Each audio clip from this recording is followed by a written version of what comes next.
İran ile Azerbaycan arasındaki ilişkiyi anlatmak biraz zor. Zira Azerbaycan ve İran arasındaki ilişkiden bahsederken çok yönlü bir ilişkiden bahsediyoruz. Bu iki ülke tarihsel olarak, siyasi olarak, jeopolitik olarak, ekonomik olarak, kültürel olarak birbirine sıkı sıkıya bağlı. Hal böyle olunca işbirliği de tehdit algısı da bir arada oluyor. Başka bir deyişle iki ülke hem işbirliği yapmak zorunda hem de aşılması gereken onlarca zorluğa sahip. Özetle bu konuyu bu oldu, şu oldu, ondan sonra böyle oldu diyerek kronolojik bir sıralamayla anlatması en kolayı. Lakin ben bu videoda konunun daha iyi anlaşılması adına bu ilişkileri katman katman ele almaya çalışacağım. Başlamadan önce belirteyim. Video içine değinecek olsam da derinine girmeyeceğim iki konu var. Güney Azerbaycan meselesi ve Karabağ meselesine karşı İran'ın tutumu. Bu konulara detaylı girmeyeceğim çünkü zaten onları da bu seri kapsamında ayrı videolar olarak hazırladık. Eğer siz de bu videoyu beğenir, GZT'yi takip eder ve bildirimler açarsanız bu videolardan ve dahasından haberdar olabilirsiniz. Bu içerikleri size sunmak ve ulaştırmak için bu kameraların arkasında büyük bir ekip var ve büyük bir özveriyle sizler için çalışıyorlar. Bu yüzden desteğiniz bizim için çok kıymetli.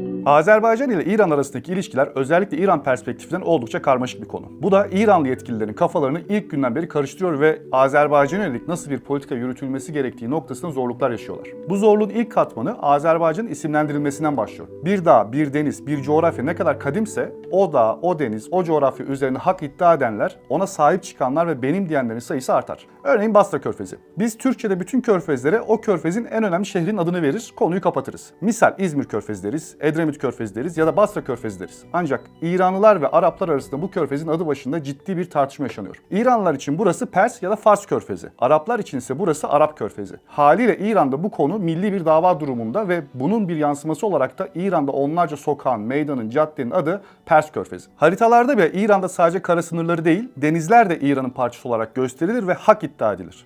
İşte Azerbaycan denilen bölge ki dikkat edin üzerinde yaşayan Türk halkından bahsetmiyorum. Sadece coğrafyadan bahsediyorum. Tıpkı Basra Körfezi gibi kadim bir coğrafya ve benzer çekişmeler burada da yaşanıyor. Bu çekişmelere ve çekişen taraflara video içerisinde kısaca değineceğim.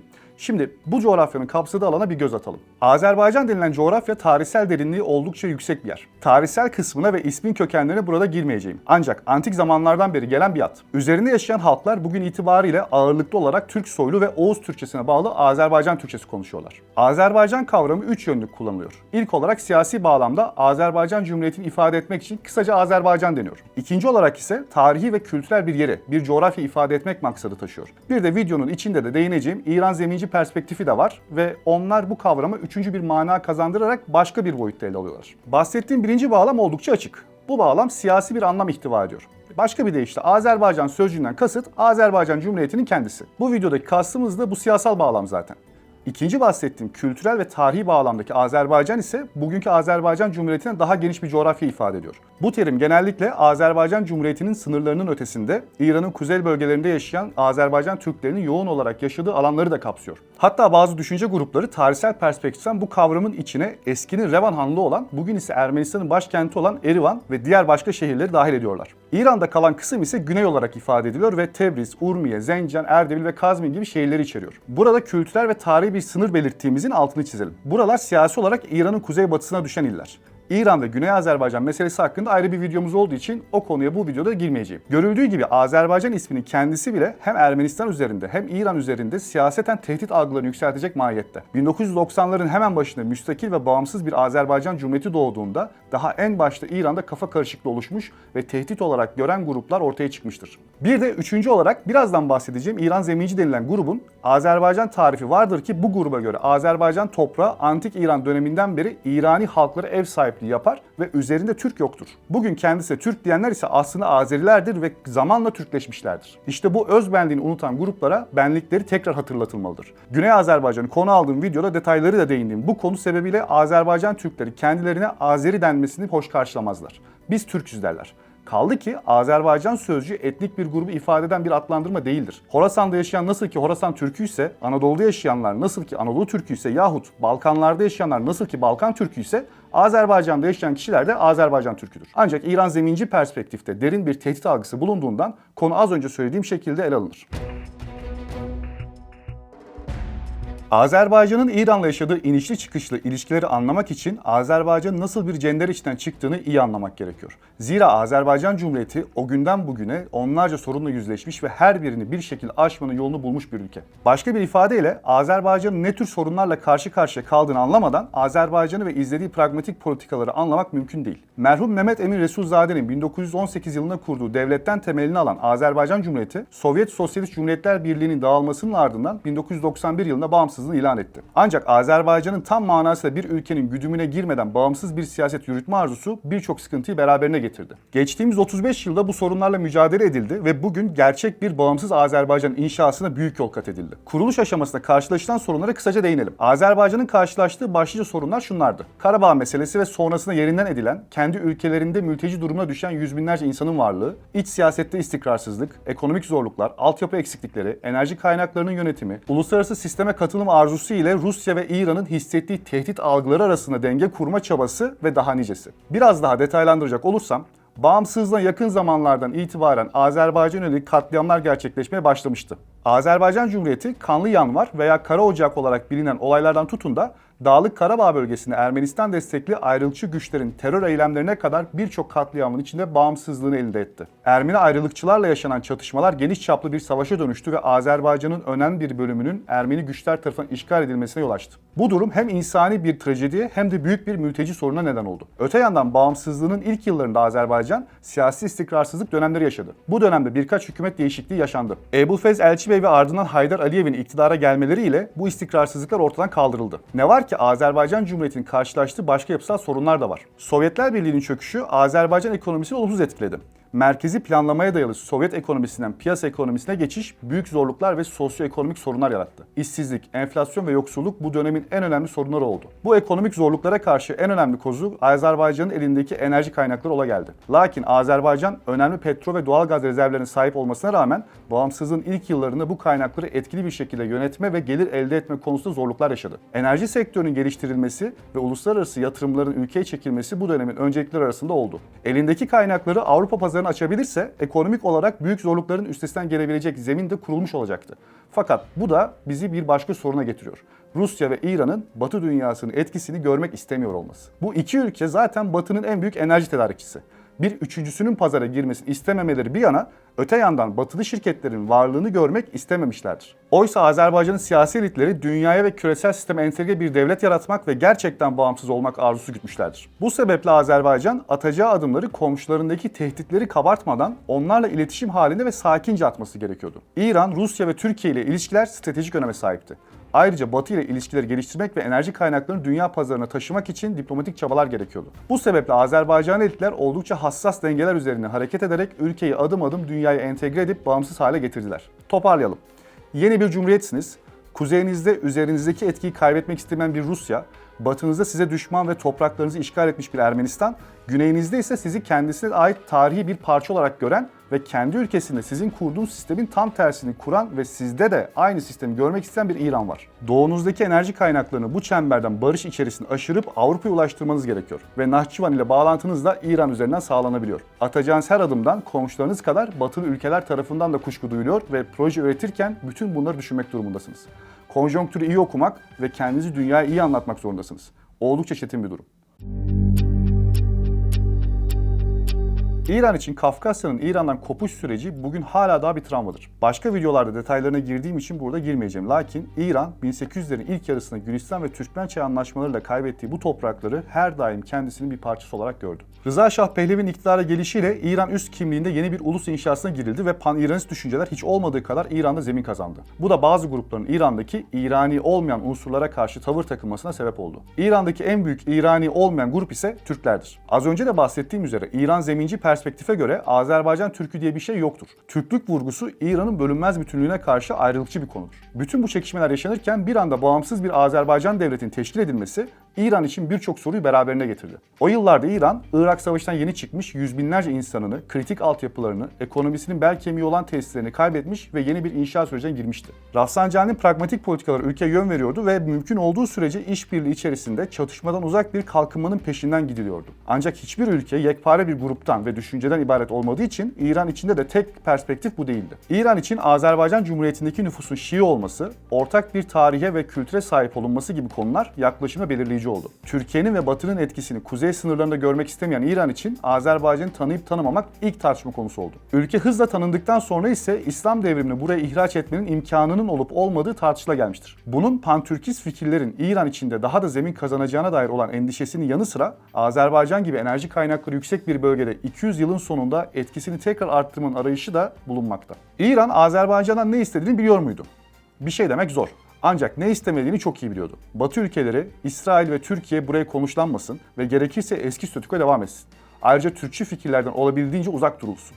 Eğer mümkünse Azerbaycan İslam devrimi yaşasın ve velayeti fakih güdümünde bir Azerbaycan devleti teşkil edilsin. Azerbaycan ilk Cumhurbaşkanı Ayaz Mütellibov dönemi İran açısından şüphe dolu ve tam anlamıyla Azerbaycan'a nasıl yaklaşacağının bilinmediği bir dönem. Ardından gelen Ebulfez Elçibey'in tam bağımsızlıktan yana oluşu ve İran dahil üçüncü bir ülkenin etkisini kabul etmeyeceğine dair söylemlerinin yanı sıra Türkçü söylemleri İran'daki endişeleri zirveye taşıdı. Ermenistan coğrafyası da İran için tarihi olarak hak iddiasında bulunduğu bir coğrafya olmasından dolayı dini ve mezhebi olarak aynı paydaşa sahip Azerbaycan'a karşı İran, Ermenistan'ın yanında konumlandı.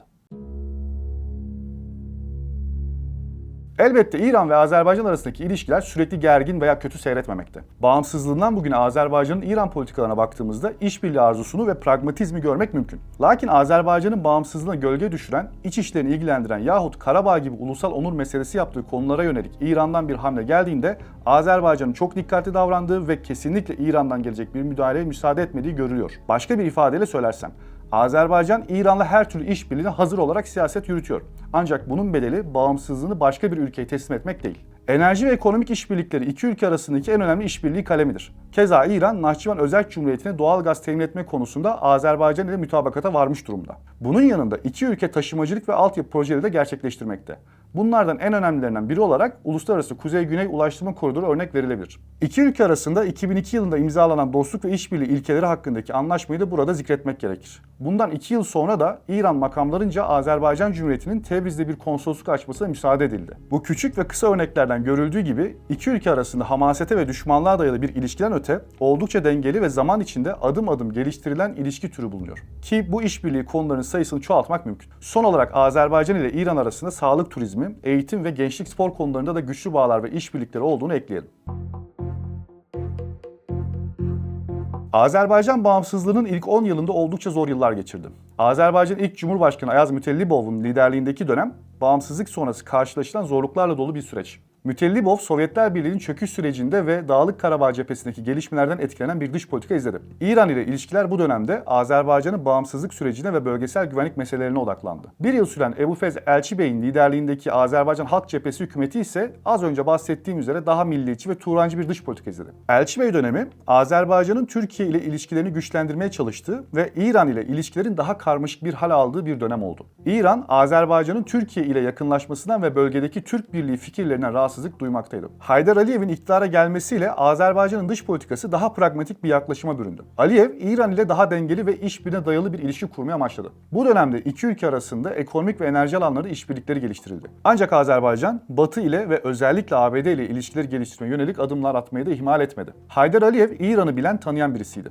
Çünkü Aliyev daha Nahçıvan'da bulunduğu dönemde İran yönetimiyle iyi ilişkiler kurmaya başarmış birisi. Zira o yıllarda ambargo altındaki Nahçıvan'ın ihtiyaçlarını karşılamak için İranlılarla sık sık görüşmeler gerçekleştirmiş bir isim. Başka şekilde ifade edecek olursam, Haydar Aliyev, Azerbaycan'da hükümetin başına henüz daha geçmemişken İran İslam Cumhuriyeti rehberi Ali Hameney, Cumhurbaşkanı Ali Haşimi Rafsanjani, Dışişleri Bakanı Ali Ekber Velayeti gibi oldukça üst düzey isimlerle bir araya gelmiş birisi. Bu sayede de iktidarı süresince İranlı siyasal elitlerle dengeli bir ilişki yürütmeyi ve işbirliğini geliştirmeyi başardı. Bu ilişkileri Azerbaycan'ın İran'la ilişkilerini belli bir seviyeye tutmada oldukça işe yaradı. İktidarı boyunca İranlı üst düzey isimlerle bir araya gelen Haydar Aliyev, İran'ın özellikle Karabağ meselesindeki tavrı ve Azerbaycan'a yönelik gösterdiği tepeden inme yaklaşımlarından dolayı basın önünde çokça kez sitem dolu açıklamalarda da bulundu. İlham Aliyev dönemi ise Haydar Aliyev dönemi atılan işbirliği temellerinin meyve verdiği bir dönemdir.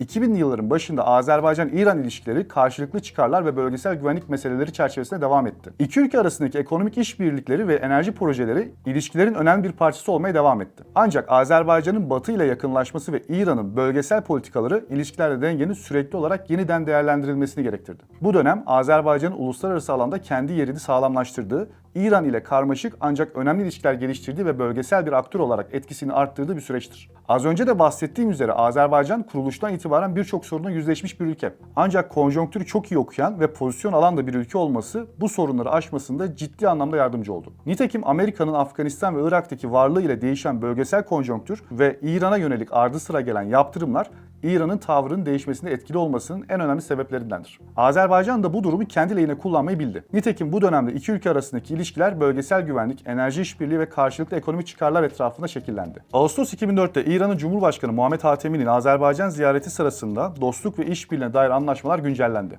Hatemi, İran'ın Ermenistan-Azerbaycan ihtilafında Azerbaycan'ın yanında olduğunu açıkladı. Bundan bir sene sonra 2005 yılının hemen başında İlham Aliyev İran'a bir ziyaret gerçekleştirdi. Bu ziyarette sınır, finans, kültür, hidroenerji gibi çeşitli alanlarda yeni anlaşmalar yapıldı. 2005 Aralık'ta ise İran Cumhurbaşkanı Mahmut Ahmedinejad, Nahçıvan'a gaz boru hattı açılışına katıldı ve Aliyev ile enerji işbirliği üzerine bir anlaşma imzaladı. 2006 Haziran'ında her iki lider Bakü'de düzenlenen Ekonomik İşbirliği Teşkilatı zirvesine tekrar bir araya gelerek iki ülke arasındaki ilişkilerin çok iyi seviyede olduğunu ifade ettiler. Cumhurbaşkanı Aliyev, 2005 sonu ve 2006 başlarında uluslararası önem kazanan nükleer enerji konusunda İran'a yönelik ambargoya karşı çıktığını açıkladı. Bu süreç uzunca bir süre bu şekilde ilerledi. Tabi ara sıra iki ülkede de istihbarat faaliyetleri yürütüldüğü gerekçesiyle karşılıklı tutuklamalar ve sınır dışı edilmeler gerçekleşmişse de iki taraf da statükoyu korumaya yönelik tavır hep devam etti. Aslında ilk yıllardaki sorunlar ortadan kalkmış değildi. Lakin iki ülke de pragmatik bir şekilde konuya yaklaştılar. İran yıllar içinde kuzeydeki komşusunu kabul etmiş durumdaydı ve Karabağ'ın işgalinin yarattığı statükodan memnun bir şekilde politikalar geliştirdi. İranlı makamlar bölgedeki statükonun bu derece hızlı değişip bölgede dengelerin yerinde oynayacağını tahmin edemedi. Önceleri Rusya'nın müdahale edeceğini umdular. Ancak Azerbaycan'ın 44 gün gibi kısa bir sürede 30 yılda hazırlanan mevzileri aşıp bölgeyi tekrar bağımsızlaştırması özellikle İranlılar için şok edici ve kafa karıştırıcı oldu. Libya ve Suriye sahalarının ardından Karabağ sahasında Türk dronlarının kapasite göstermesi, Azerbaycan ordusunun galip bir ordu haline dönüşmesi ve Azerbaycan devletinin rüştünü ispat etmesi gibi konular İranlı makamlarca en basit tabirle rahatsız edici oldu. Zira artık Karabağ, Güney ve Kuzey Azerbaycan arasındaki bir tampon bölge olmaktan çıktı ve bunun yanında Türkiye-Azerbaycan ilişkileri başka bir seviyeye ilerledi. Bölgede rakip görmek istemeyen İran için bu hoş karşılanacak bir durum değildi elbet. Ancak İran için başka bir durum daha vardı. İsrail'in bu savaştaki katkısıyla daha da gelişen İsrail-Azerbaycan ilişkileri. Yıllarca Lübnan ve Suriye üzerinden İsrail'e yönelik tehdit oluşturan İran için benzer bir tehditin Azerbaycan üzerinden kendisine yönelip yönelmeyeceğine olan endişeler bu dönemde katlandı.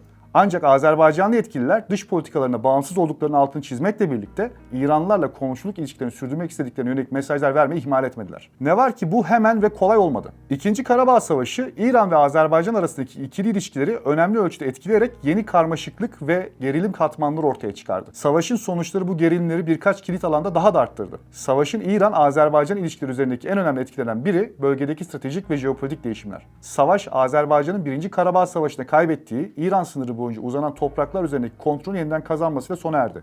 Bu değişim bölgesel jeopolitik dengeyi değiştirdiği için İran'ı önemli ölçüde endişelendirdi. İran'ın endişeleri özellikle İran'ı Ermenistan'dan koparabileceğini düşündüğü Zengizor koridorunun kurulmasına odaklandı. İran basını buraya hemen NATO koridoru, Turan koridoru gibi lakaplar taktı ve sınırların değişmesi kırmızı çizgimizdir açıklamaları gelmeye başladı. İran özellikle Azerbaycan ve Türkiye'nin jeopolitik konumunu İran aleyhine arttırma potansiyeli göz önüne aldığında koridoru ulusal çıkarlarına bir tehdit olarak görerek temkinli yaklaştı. Cumhurbaşkanı Erdoğan'ın telkin edici açıklamaları dahi İran kamuoyunu sakinleştirmeye yetmedi. O dönemde bu açıklamalar İran basınında Erdoğan'ın kurnazca oyunu şeklinde yer buldu. İran basınına göre bu mesajlar İran'a değil Ermenistan'aydı. Dahası İran askeri tatbikatlar düzenledi. Azerbaycan'ın protesto ettiği bu tatbikatlara Tahran'daki Azerbaycan Büyükelçiliğine yapılan trajik saldırı eklenince ilişkiler kopma noktasına geldi. Özellikle elçilik saldırısı sonrası Azerbaycan Büyükelçilik personeli tahliye etti ve diplomatik ilişkilerini fiilen azalttı. Azerbaycan Cumhurbaşkanı İlham Aliyev saldırıdan doğrudan İran müesses nizamının bazı kollarını sorumlu tutarak ilişkilerin normalleşmesi için adalet talep etti. Gerilimler sadece jeopolitik değil, aynı zamanda kültürel ve toplumsal düzeylere de dokundu. İran'ın Azerbaycan Türk nüfusunun Azerbaycan ile tarihi, dilsel ve kültürel bağları var ve bu bağlar daha yakın ilişkiler için bir köprü olabilir. Ancak ikili ilişkilerin gerilmesi İran'daki Azerbaycan Türk'ü nüfusunun baskı ve ayrımcılığa maruz kaldığı yönünde endişeler yol açtı. Benzer şekilde Azerbaycan'ın savaştaki zaferin ardından milliyetçi söylemler kullanması ülke içindeki azınlıklara ve muhalefete yönelik muamele ilişkin endişeleri arttırdı. Ne var ki Mahsa Amini meselesi, ekonomik sorunlar, su meselesi, seçimlere katılım ve meşruiyet meselesi ve daha birçok başka sorunla boğuşan İran, mevcut yeni durumu kabul etmek durumunda kaldı. Azerbaycan ve Türkiye'nin girişimleriyle de ilişkiler yeniden düzeldi. İbrahim Reis'in son Türkiye ziyaretiyle birlikte güvene dayalı ortak bir zeminin tekrar kurulduğu görülmekte.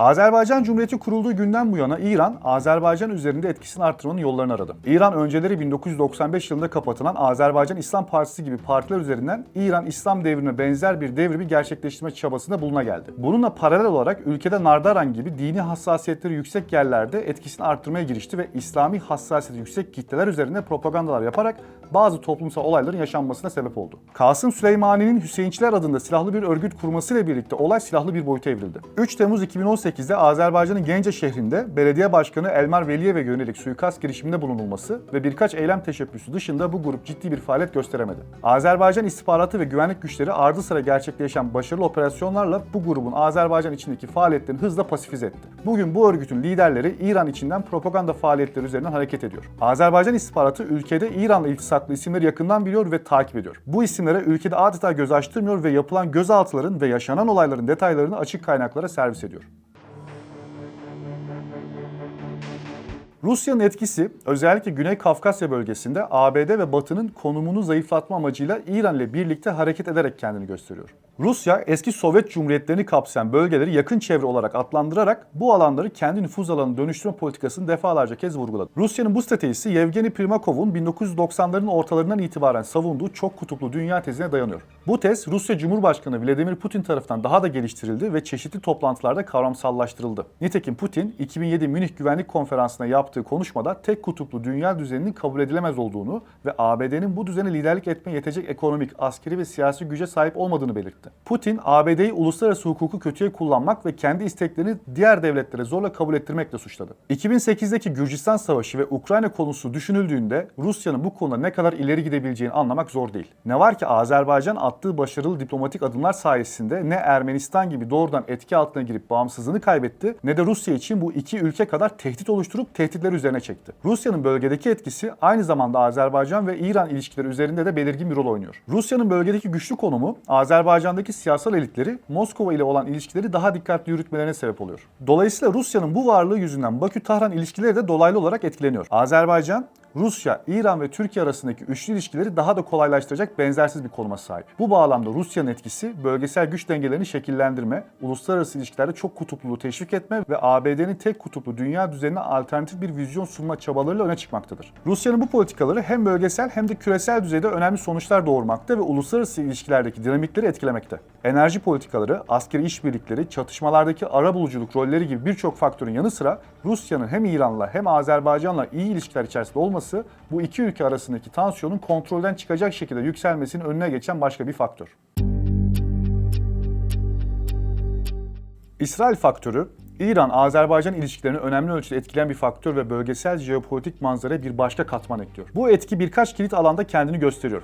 İlk olarak Azerbaycan ve İsrail güçlü bir askeri ve güvenlik ortaklığına sahip. İsrail, Azerbaycan'ın en büyük silah tedarikçilerinden birisi ve Azerbaycan'ın askeri yeteneklerinin geliştirilmesinde önemli bir rol oynayan insansız hava araçları ve füze sistemleri de dahil olmak üzere ileri askeri teknoloji sağlıyor. Bu işbirliği İsrail tarafından tedarik edilen silahların Azerbaycan'ın stratejik bir avantaj sağladığı 2. Karabağ Savaşı gibi çatışmalar sırasında özellikle görünür oldu. İran için İsrail'in Azerbaycan'a verdiği askeri destek bir endişe kaynağı. Zira İran, özellikle İran-İsrail ilişkilerinin düşmanca doğası göz önünde bulundurulduğunda Azerbaycan'ın askeri yeteneklerinin kendi sınırları yakınında güçlenmesini potansiyel bir tehdit olarak algılamakta. Öte yandan askeri donanımın ötesinde Azerbaycan ve İsrail istihbarat paylaşımı ve terörle mücadele çabalarında işbirliği yapmakta. Bu işbirliği İran destekli faaliyetlere ilişkin karşılıklı endişeler ve bölgesel tehditlere karşı koyma hedefinden kaynaklanmakta. İran için istihbarat ortaklığı, İran'ın faaliyetlerini açığa çıkarma ve İran'ın bölgedeki çıkarlarına yönelik güvenlik risklerini arttırma potansiyeli taşıdığı için endişe verici. Azerbaycan ve İsrail tarımdan teknolojiye kadar çeşitli sektörleri kapsayan ticaretle güçlü ekonomik bağlara sahip. Ayrıca diplomatik ilişkileri yıllar içinde güçlenmiş ve ikili işbirliğini sürdürme ve genişletme konusunda karşılıklı bir ilgi göstermişlerdir. Bu ortaklık İran tarafından özellikle İsrail'in nükleer programı ve bölgesel politikaları nedeniyle İran'ı uluslararası alanda izole etme girişimleri ışığında çıkarlarına karşı stratejik bir uyum olarak görülmekte. Azerbaycan-İsrail ortaklığı ittifakların genellikle ortak güvenlik çıkarları ve bölgesel düşmanlarla ilgili endişeler temelinde kurulduğu Orta Doğu ve Güney Kafkasya'daki daha geniş jeopolitik hizalanmaları yansıtmakta. Şöyle ki İran, Azerbaycan ve İsrail arasındaki yakın bağları ABD ve İsrail'de dahil olmak üzere rakipleri tarafından yürütülen daha geniş bir kuşatma ve çevreleme politikasının bir parçası olarak görmekte. Askeri ya da güvenlik işbirliği kadar vurgulanmasa da Azerbaycan-İsrail ilişkilerinin bir de enerji boyutu var. Azerbaycan bir petrol ve gaz tedarikçisidir ve iki ülke arasındaki enerji işbirliği özellikle İran'ın önemli petrol ve gaz rezervleri ve küresel enerji piyasalarındaki rolü göz önüne alındığında bölgesel enerji dinamiklerini etkileme potansiyeline sahip. Özellikle İran-Azerbaycan ilişkilerindeki İsrail faktörü Tahran ve Bakü arasındaki dinamikleri önemli ölçüde etkileyen kritik ve çok boyutlu bir unsur. İsrail'in Azerbaycan olan askeri, güvenlik ve ekonomik bağları İran tarafından şüpheyle karşılanıyor. İki devlet, tek millet. Bu ifade Türkiye'nin Azerbaycan'la olan ilişkilerini baştan sona özetleyen bir ifade. İran, bölgesel rakibine bu derece yakın bir ikinci komşudan elbette hoşnut değil. Keza Pantürkizm konusunda endişeleri olan bir ülke için Azerbaycan Türkleri ile Türkiye Türklerinin birbirini tek millet olarak tanımlaması, bünyesinde 10 milyonlarca Türk barındıran İran için sorun yaratmakta. Türkiye'nin özellikle 2. Karabağ Savaşı sırasında Azerbaycan'a verdiği güçlü desteğin bölgesel güvenlik dinamikleri üzerinde etkileri bulunuyor. Türkiye, Azerbaycan'a güçlü bir askeri yardım ve diplomatik destek sağladı. Bu da Azerbaycan'ın çatışmadaki başarısına önemli bir rol oynadı. Türkiye'nin desteğiyle gücüne güç katan Azerbaycan'ın artan askeri kapasitesini bölgesel nüfuzuna ve güvenliğine potansiyel bir tehdit olarak gören İran için bir endişe kaynağı olmuş durumda. Türkiye ve Azerbaycan, Bakü-Tiflis-Ceyhan boru hattı ve Güney Gaz Koridoru gibi projelerle Azerbaycan'ın Rusya ve İran güzergahlarını bypass ederek Avrupa'nın önemli bir enerji tedarikçisi olma rolünü arttıran enerji sektöründe yakın işbirliği içindeler. Bu işbirliği Avrupa'nın Rusya ve İran'a olan enerji bağımlılığını azaltarak İran'ın ekonomik çıkarlarını ve Avrupa'nın enerji kaynakları üzerindeki nüfuzunu etkileyen bir faktör.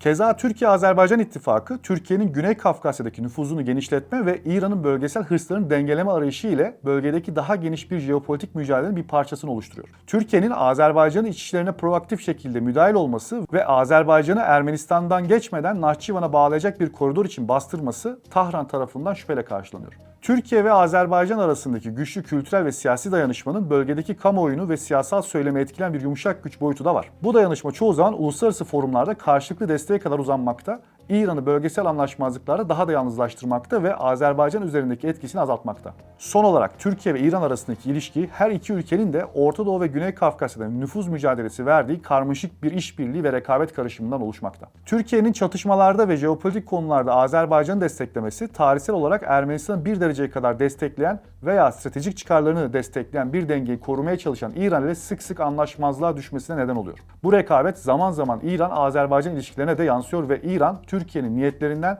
ve Azerbaycan'da artan etkisinden çekiniyor. İran ile Azerbaycan ilişkisi görüldüğü üzere birçok farklı katmandan oluşan bir mesele. Elimden geldiğince bu videoda bunu özetlemeye ve sizlere aktarmaya çalıştım. Bu konuda hazırladığımız ve buradaki başlıkları detaylandırdığımız başka videolarımız da var. Bu videolardan haberdar olmak için bizi takip edin ve bildirimlerinizi açın. Yeni içeriklerle görüşmek dileğiyle. Hoşça kalın. Azerbaycan ile İran arasındaki ilişkiler özellikle İran perspektifinden oldukça karmaşık bir konu. Bu da İranlı yetkililerin kafalarını ilk günden beri karıştırıyor ve Azerbaycan'a yönelik nasıl bir politika yürütülmesi gerektiği noktasında zorluklar yaşıyorlar.